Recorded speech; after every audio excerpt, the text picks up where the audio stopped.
What will Ryan Cohen's next moves be? We saw a post on Superstonk that was interesting. Justin. Absolutely. First off, major hat tip to Regional Formal. Keep up the good work. Follow him if you're not already doing it. He brings up 8 points. The first one being a 3-to-1 stock dividend prior to the annual meeting. The reason this is interesting is that if GME were to issue a stock dividend, it's just a fancy way of saying if you have 1 share of GME right now, after the stock dividend, you will have 3 shares. Or for every 1 share, you get 2 more shares. So think of it like this. Let's say that you've got a $100 bill in your pocket. It's like changing one $100 bill to, 520s or 250s or whatever, right? So the key thing from this is that when GME issues a stock dividend, the shorts, if they are short, and let's just say they are short, they will actually have to pay back to the people they are short the shares that are issued. So these 2 shares, they'll be on the hook for every share that they've borrowed, or they can close out their short before the date of record. Either way, the point is that this puts pressure on the shorts in order to close something up, which is, I would say, inherently in Team GME's best interest. Yeah, ideally, what you'd probably be saying, well, if they're going to have to pay back, why wouldn't they just do 100-to-1 split? Well, we'll get into that into a minute. There's some more technicalities behind that they would need to do. Justin. Yeah. Yeah, I know what you might be thinking. Well, if that's the case, if all they need to do is just start doing a share dividend split, why wouldn't they do 100-to-1 or 1,000-to-1? Wouldn't that really fuck the shorts? Well, there's some more technicalities behind that, so more on that in just a second. Point number 2 is a GME share repurchase. As of their 10K filing at the beginning of this year, GME had about $1.2 billion in change of unrestricted cash sitting on their balance sheet. Now, my suspicion is that GME has that cash mainly earmarked for growth plans. However, with such a large war chest, GME also could announce a share buyback. Not necessarily, of course, using all $1.2 billion, but nonetheless enough to perhaps make a noticeable difference. The net effect of this is that if GME were to go back and repurchase shares, it puts pressure on the buy. It would more so be a psychological warfare because so this would be more of a psychological move because if let's say you're an intelligent investor in an institution, you would say, well, we have this the chairman coming out, he's buying more shares. We see a lot of insiders buying, and then they have the actual stock doing repurchases. They only buy for one reason, therefore they think the price is going to go up. What do the insiders know that I don't know? That could first cause some curiosity, some FOMO, and some potential buying in from other players just seen based on the actual buy pressure of insiders. Absolutely. The witticism to express this concept is bullshit walks and money talks. So the point, though, is that with the insiders continue to buy and GME buying back its own shares, you increase the bid. Increasing the bid increases the price. Increasing the price presumably makes it harder to manage a short position, but separate video on that front.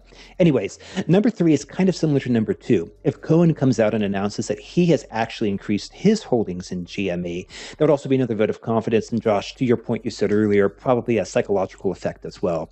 Consider what happened with Cohen's announcing that he did a stake in BBBY, and also very curious to see what happens in the following weeks, particularly when the FTD cycle starts compounding from that. But again, separate video on that. Point number 4 is similar to point number 1. At the annual meeting, if the GME shareholders agree to raise the maximum of shares GME can issue to, let's say, 1 billion or so, GME could in theory do a second 3-to-1 stock dividend, in addition to the first one they did. So again, much like point number 1, if you have 1 share, you will get 2 more shares, giving you a total of 3 shares.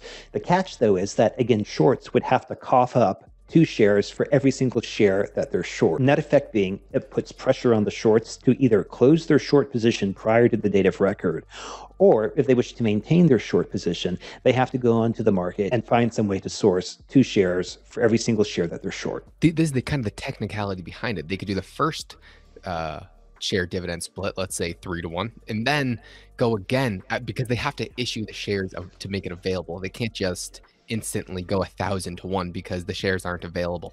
You need to kind of prep and give some foreplay before you do this kind of stuff. You need to announce your moves before you make them. Yeah. So let's say they prior to the meeting they do a 3-to-1 split, and then at the meeting they raise their amount issued and then announce another, let's say 3-to-1 split. So you do the 3-to-1 split, you have 3 shares, and you'd get another 3 shares coming in. So it would have a net compounding effect to shove a massive hole into a short position. Typically, before you do that to someone, you want to be a gentleman and buy them dinner first. But again, separate video.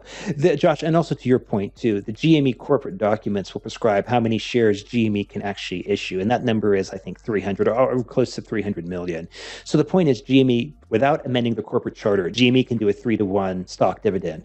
But if they wish to go beyond 300 million shares issued, then they have to amend the corporate charter. That will be voted on at the annual meeting. And if they raise it to $1 billion, they could theoretically do two. They do one 3-to-1 stock dividend prior to the meeting without exceeding the shares they can offer.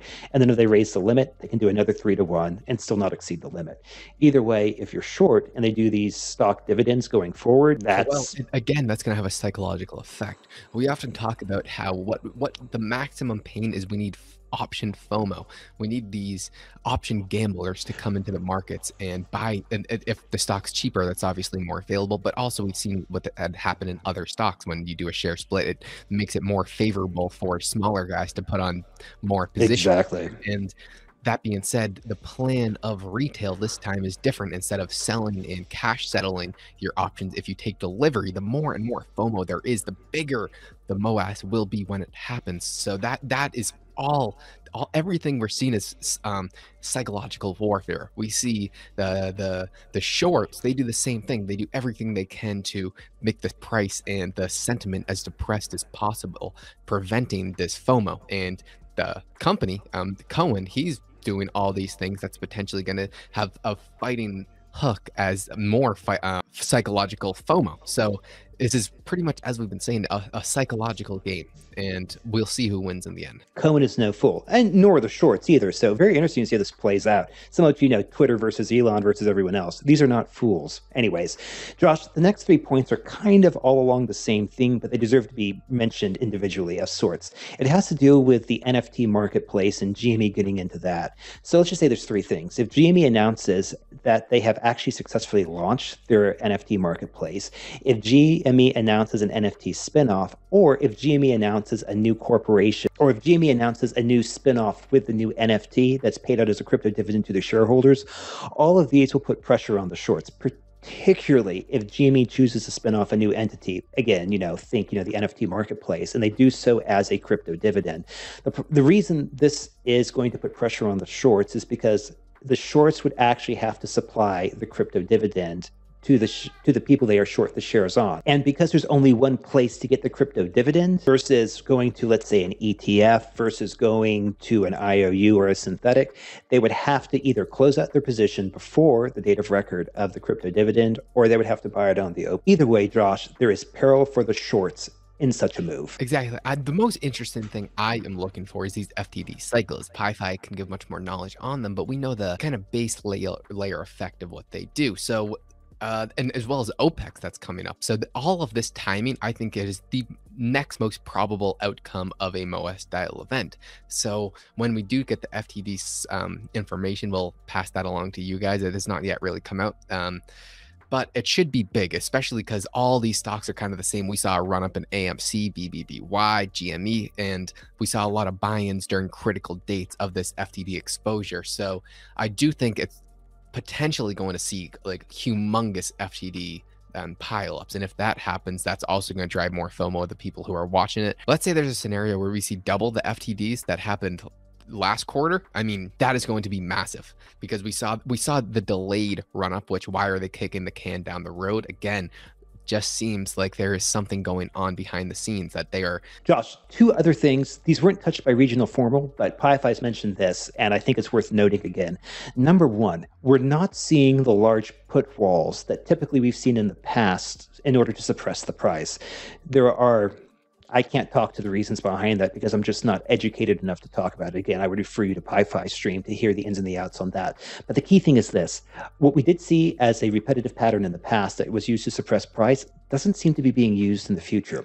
The second thing is the continued high rate of borrowing of GME. And again, as I said before, I wouldn't necessarily focus on the fact that it's at 100%, 70%, or whatever the amount is.